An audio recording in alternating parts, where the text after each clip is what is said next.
One of the biggest questions you will have, especially if you are a new investor, is now the time to get rid of this stock? Should I let it go, cut my losses, and go somewhere else? Well, in this video, I'm going to tell you my top 5 stocks I'm absolutely glad I got rid of when I did, because it's helped to save me thousands of dollars. And the reason why I want to tell you this is because you can take some of these notes and use it for your own portfolio and perhaps make some better investing decisions. Let's go ahead and break it down. Now, I've been investing for more than 13 years now. I've got degrees and I've advised people. I've done all this stuff. But guess what? Don't none of that mean that I've been perfect. Okay, I have made mistakes. I've done my research. I've done all types of things to ensure that I'm choosing what I think is a good quality company that's going to grow for the future. But not everything I do is perfect. That is a part of investing, and that is a part of life. However, the stocks I'm about to give you now are ones that I got rid of sometimes a year ago, 2 years ago, and I'm absolutely glad that I made those decisions because those stocks have continued to fall and I was able to cut my losses short. Now, what are the stocks? The first one, now, and here's the funny thing before I tell you, if you've been watching for a while, then you probably know some of these that are on the list, right? Because I've got what I would probably consider an embarrassing video now about this first stock on here. And that is both PayPal and Square. I'm putting them together. I'm going to give you a combo because since 2021, June of 2021, both of them are down about 78%. Both are down nearly 78%.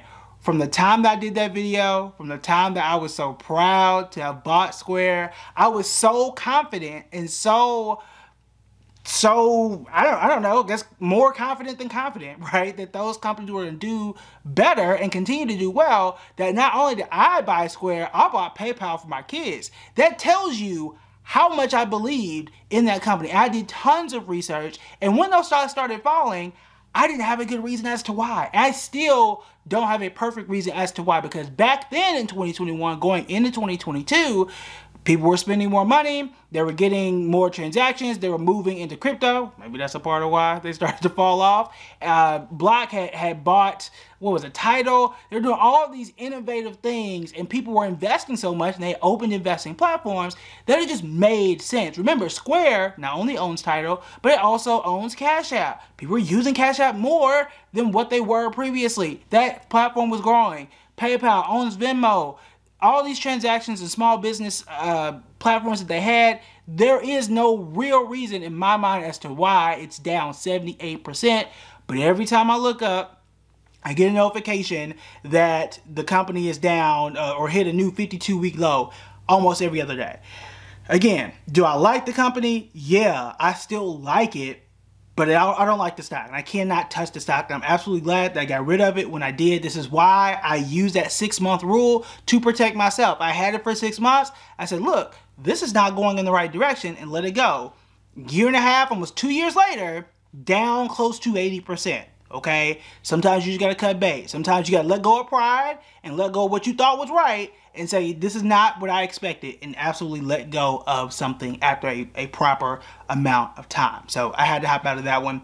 The next one I'm absolutely glad that I got rid of is Disney. Now, I have done several videos about Disney. I went to Disney World this year, and I'll be watching Loki tonight. I think it comes out around 9 p.m. Eastern, so I will be up watching that. But Disney just is not a great stock. It's a fun company, but they have had so much turmoil between the CEO. They're not making money like they used to. Their streaming platform is a mess. People are complaining about Marvel and where their quality is. I can do an entire video on that itself. If you want me to do that, let me know, because I can rant about Marvel all day. Half these books are Marvel books or about Marvel as a whole, but it's down 52% since 2021. And again, I'm doing it in June, so that's the time that I start to make adjustments to my portfolio. There's an old Instagram post when I told y'all that I got rid of Disney. And the interesting thing is about the Instagram post and the YouTube video, go back and check it out. And you got people mad at me. People mad at me for selling my own stock in my portfolio like it was their money.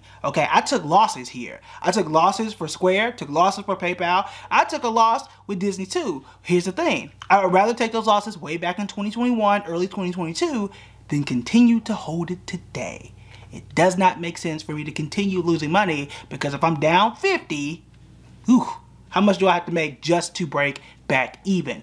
I don't want no parts of that. Do I believe in Disney? Do I want Disney to do well? I absolutely do. I would love to own Disney stock, but I'm only going to enjoy owning Disney stock if it's going to make me money.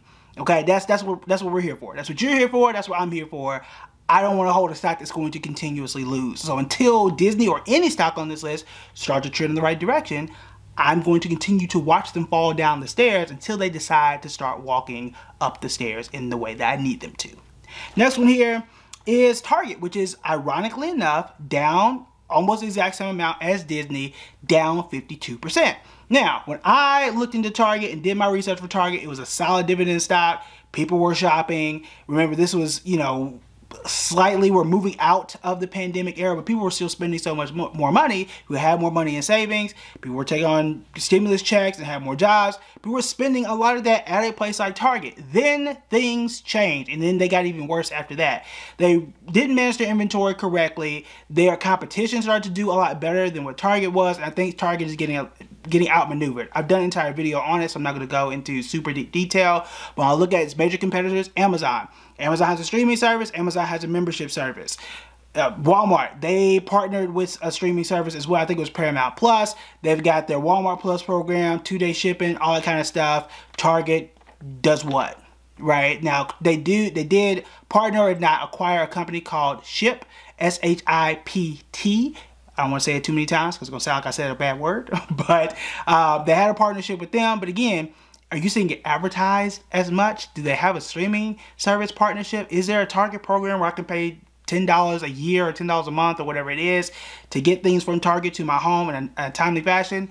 I don't know. Do you know? Right? That's the problem. They seem to be outmaneuvered on top of all the protests and stuff that happened earlier this year. It ain't been good. Now, the way that I'm looking at this, and I know a lot of people are thinking just what happened in 2023. Remember, these numbers are going back to 2021. So it has not been good for Target for more than 2 years now. We're moving very close to 2024. So we're moving into the third year of Target not doing well. Now, we're still very early in that. It is just October. We'll see where Target goes. Again, I like Target. I like walking into Target. I like buying what I think are fancy things at Target. But I'm not going to sit here and continue losing money, and just to collect a little dividend is not going to make any sense for me to do so. They also have some theft issues, and they're closing a few Target stores. We'll see what that means for the bottom line of Target, but it ain't looking good, okay? Especially when I compare it to a company like Walmart and Amazon and Costco. They're doing way better if I compare them apples to apples over the exact same time frames. So Target, for me, I'm glad I got rid of it when I did. I really, really thought that was going to be a company that was going to be in my portfolio for years and years and years. Turns out it was only a few months. All right. So the next one here, this one is probably, for me, one of the most surprising. Now, I was surprised that Square and PayPal didn't turn out the way I expected, but AMT, that's American Tower REIT. It is a real estate investment trust, and they primarily invest in the cell towers that Verizon, AT&T, T-Mobile, Sprint, well, it used to be Sprint, but it's now T-Mobile. They invest in those things, okay? These are infrastructure things that we all need. Again, there are likely videos about every single one of these stocks. And because it's a real estate investment trust, it is known to be solid, it's known to pay solid dividends, and because it's in the telecommunication space, you would think that it is recession-proof, that it is, you know, preventative, or at least, you know, it's not supposed to fall. It's not supposed to fall like it has, okay?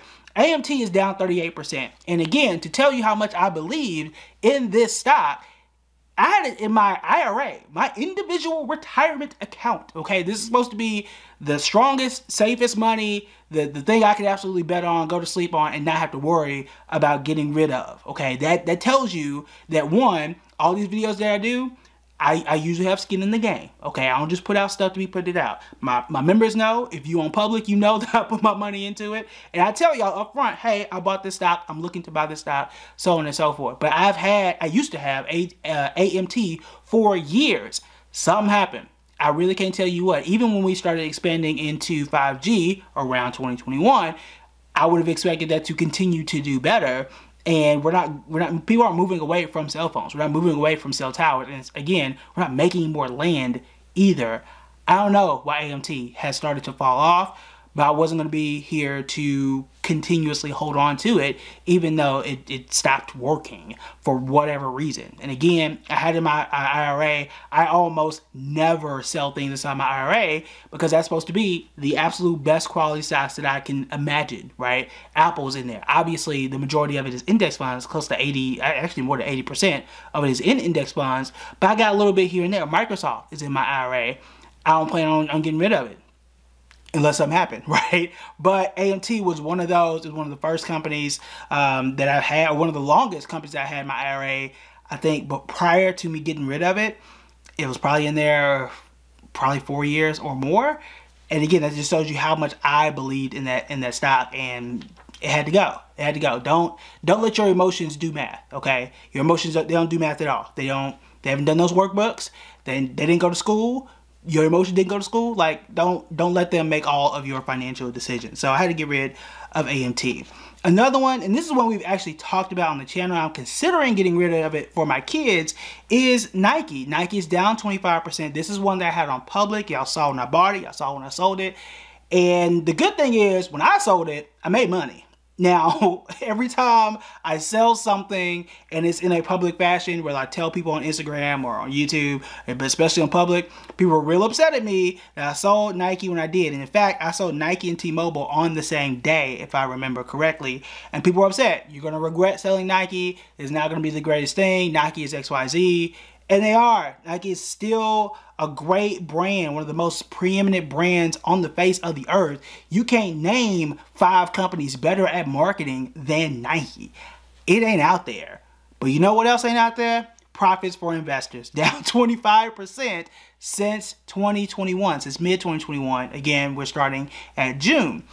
Y'all, it's been years, okay? And Nike hasn't Nike like it used to Nike. So I had to let it go. And the purpose here is, if you are sitting on something right now and you have been losing for over a year, it might be time to let it go. Now, that is not a guarantee every 100% of the time get rid of, but you do want to sit down and inspect, why is the company down, what is going on, and how far down you are. An example for me, where I had a company that was down, because remember, 2022 was down for almost everybody, right? I continued to hold on to NVIDIA. I told you guys in a video why I continued to hold on to it and what I was doing, and NVIDIA is one of the best stocks so far in 2023. That made sense. It's a tech company. Tech companies tend to recover a lot faster. Other than PayPal and Square, I don't see any of these companies really recovering quickly. But also, it's been years plural with PayPal and Square, whereas NVIDIA only had, I could throw in Apple here too. I could throw in Microsoft, because those were down too in last year. Those were relatively brief, right? Now, I could add in Amazon. Remember when I talked about Amazon and how they started to slow down? They started to do well this year, but what did I say about Amazon right then? I said I wasn't excited to buy, but I was going to continue to hold. And you know this because you see this on public, where you didn't see me dollar cost average anymore into it. I said I'm going to just sit here and hold it, not going to add any more to it, and we're just going to see what happens. And that started to pay off, because Amazon started to slide for about a year and a half. So it's not always a cut and fast rule, hey, it's negative, let me go ahead and get rid of it. But you do want to add some discernment. And sometimes getting rid of something is actually going to be the best thing for you, because you cut bait and limit your losses. So I didn't lose 78%. I didn't have to lose 25%. Sometimes it was 5, sometimes it was 10, sometimes it was 15. I didn't like it, but it was better for me to get rid of it when I did and move on to something better. Now, your next question is, all right, well, what is something better, right? If that's your question, well, I've already had several videos here on the channel that you can watch to help you decide where to invest and what to invest in. And I'm going to go ahead and give you a head start. Start with these videos right here.